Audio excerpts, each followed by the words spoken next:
আসন্ন জাতীয় সংসদ নির্বাচনকে ঘিরে সারা দেশে বইছে নির্বাচনী হাওয়া। দীর্ঘদিন পর অবাধ সুষ্ঠু একটি নির্বাচনের প্রত্যাশায় সবখানেই চলছে আলোচনা। দেশের নানান বয়সী নানান পেশার মানুষ কি ভাবছেন নির্বাচন নিয়ে, আজ জানবো কি চাইছেন ময়মনসিংহের ভোটাররা।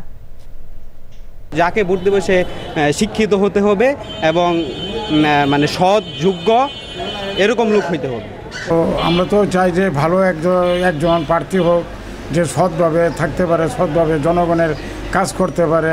নির্বাচনের ক্ষেত্রে একজন প্রার্থী হবে, দেশকে নিয়ে চিন্তা করবে, জনগণকে নিয়ে চিন্তা করবে এবং জনগণের আকাঙ্ক্ষা প্রতিফলন হওয়ার জন্য যা যা প্রয়োজন সেটাই সে ম্যান্ডেটে একজন প্রার্থী থাকবে, এটাই আমি কামনা করি। আমাদের কাজ করার জায়গা ছিল, আমাদের এয়ারপোর্টটি নির্বাচিত হওয়ার কথা ছিল, আমাদের বিভাগীয় একটি শহর হওয়ার কথা ছিল, আমাদের হওয়ার কথা ছিল এই শহরের যা কিছু রাস্তাঘাট সেগুলোকে বিন্যস্ত করে একটি বিভাগীয় শহরের উপযোগী হওয়ার কথা ছিল। এইগুলো যেন তারা এখন ধরে ধরে বাস্তবায়ন করার চেষ্টা করেন। ন্যায় বিচার প্রতিষ্ঠার জন্য কাজ করবে, আইন জনগণের স্বার্থে কাজ করবে এবং উন্নয়নের জন্য নিঃস্বার্থভাবে কাজ করবে।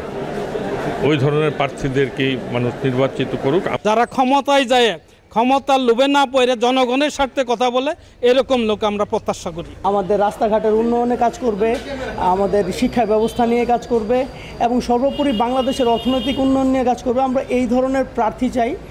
আমরা তাকেই চাই যে দেশের সুন্দর সমাজ ব্যবস্থা এবং সুষ্ঠু সমাজ ব্যবস্থা, মানুষ স্বাধীনভাবে চলতে পারে, মানুষের সকল চাহিদা পূরণ করতে পারে এবং কর্মসংস্থানের সৃষ্টি করতে পারে, এমন একজন সরকারি প্রার্থীকে আমরা চাই। প্রার্থী হিসাবে যিনি সৎ, মেধাবী এবং আমাদের সমাজের জন্য কাজ করবেন, যেন এই দেশ থেকে সন্ত্রাস, চাঁদাবাজি এই সবগুলো যেন নির্মূল হয়ে যায়, ভবিষ্যতে যেন মাথাচাড়া দিতে না পারে। এমন একজন মানুষ নির্বাচিত হবেন যে যার কাছে আমরা খুব সহজে তাকে অভিভাবক হিসাবে আমরা পাবো।